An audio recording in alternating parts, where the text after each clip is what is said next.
Welcome to homework. In this problem, we're just going to apply this law here that relates the change in volume to the original volume to the change in pressure experienced.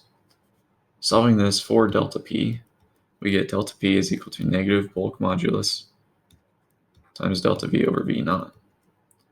We're told that we want this ratio here to be 0.1%, which if we convert the percent to a decimal, we get 0.001. And then since the volume is decreasing, we're going to add a negative sign. The ultimate result of this negative sign will be to cancel this negative sign so that we get a positive pressure increase. We also know the bulk modulus that's given in the problem.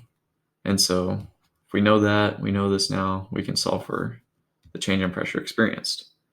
And we get 1.5 times 10 to the 7 pascals. And then if you do a conversion factor to convert this from pascals to atmospheres, you get 150 atmospheres. And so this is the answer to part A.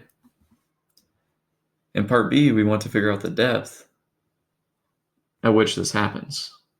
And so if we know the pressure at which this happens, or the delta P at which this happens, we can use the factor they give us for the depth per meter downward in order to figure out how many meters down in order to achieve this.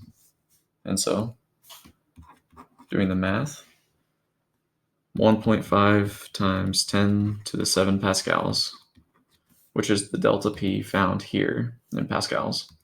And we're going to divide this by the pressure per meter that they give us in the problem, which is 1.0 times 10 to the 4 pascals per meter.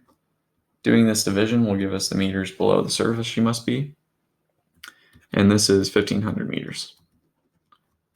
And so 1,500 meters is a pretty far dive. So this is not going to be a concern for her. Not a concern. And that's the final.